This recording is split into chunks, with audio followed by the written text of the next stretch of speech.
Hello international politics lover. आज की इस वीडियो में हम जानेंगे न्यू कोल्ड वार। 21वीं सदी का नया कोल्ड वार प्रारंभ हो गया है। 21वीं सदी में विश्व शक्तियां, विशेष रूप से संयुक्त राज्य अमेरिका, चीन और रूस के बीच बढ़ते भू राजनीतिक तनावों से यह शब्द जुड़ा हुआ है। मुख्यतः शीत युद्ध 1947 से 1991 की तुलना में इस्तेमाल किया जाता था, जब संयुक्त राज्य अमेरिका और सोवियत संघ के बीच वैचारिक, सैन्य और आर्थिक प्रतिस्पर्धा हुआ करती थी। हालांकि वर्तमान स्थिति की मायने भिन्न हो गए हैं। रूस यूक्रेन संघर्ष 2022 में रूस के यूक्रेन पर आक्रमण ने पश्चिमी देशों, अमेरिका और नाटो सहयोगियों और रूस के बीच तनाव को बढ़ा दिया है। इनसे एक नए शीत युद्ध की आशंकाओं को जन्म दिया है, जिसमें आर्थिक प्रतिबंध, सैन्य गठबंधन, परोक्ष युद्ध प्रॉक्सी वार शामिल है। अमेरिका चीन प्रतिस्पर्धा, अमेरिका और चीन के बीच व्यापार युद्ध, दक्षिण चीन सागर में सैन्य तनाव और तकनीकी प्रभुत्व जैसे 5G और आर्टिफिशियल इंटेलिजेंस के लिए प्रतिस्पर्धा के न्यू कोल्ड वार की चर्चा को बढ़ाया है।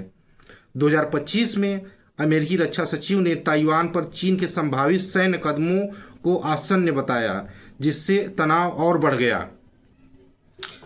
2024 में रूस के कजान में हुए ब्रिक्स शिखर सम्मेलन में 13 नए पार्टनर राष्ट्रों को शामिल किया गया, जो रूस और चीन के नेतृत्व में वैकल्पिक वैश्विक व्यवस्था की ओर इशारा करता है। यह पश्चिमी देशों के साथ वैचारिक और आर्थिक विभाजन को दर्शाता है। सैन्य खर्च में वृद्धि।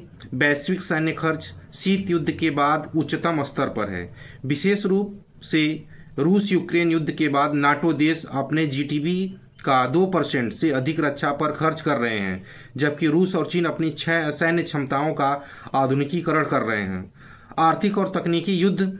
इस नए शीत युद्ध में आर्थिक प्रतिबंध और तकनीकी प्रतिस्पर्धा प्रमुख है। अमेरिका ने चीन और रूस को उन्नत तकनीकों तक पहुंच सीमित करने के लिए नीतियां लागू की हैं, जबकि रूस ने पश्चिमी प्रतिबंधों का जवाब देने के लिए चीन और भारत जैसे देशों के साथ व्यापार बढ़ाया है। बहुध्रुवी विश्व। मूल शीत युद्ध 2 ध्रुवों अमेरिका और सोवियत संघ के बीच था, जबकि आज का परिदृश्य बहुध्रुवी है, जिसमें चीन, भारत, तुर्की और अन्य उभरती शक्तियों महत्वपूर्ण भूमिका निभा रही हैं। आर्थिक शक्ति। आज की वैश्विक अर्थव्यवस्था आपस में जुड़ी हैं, जो मूल शीत युद्ध के समय नहीं थी। यह युद्ध को जटिल बनाता है, क्योंकि देश एक दूसरे पर आर्थिक रूप से निर्भर हैं। हालांकि न्यू कोल्ड वार शब्द उपयोग बढ़ते तनावों को दर्शाने के लिए किया जाता है। कुछ विशेषज्ञों का मानना है कि यह मूल शीत युद्ध की तरह स्पष्ट द्विध्रुव संघर्ष नहीं है। इसके बजाय यह एक जटिल बहुआयामी प्रतिस्पर्धा है, जिसमें व्यापार, तकनीकी और क्षेत्रीय प्रभाव के लिए संघर्ष शामिल है। स्थिति को नियंत्रित करने के लिए कूटनीतिक और संवाद महत्वपूर्ण है, ताकि तनाव पूर्ण युद्ध में न बदले। इस वीडियो को यहीं पे समाप्त करते हैं।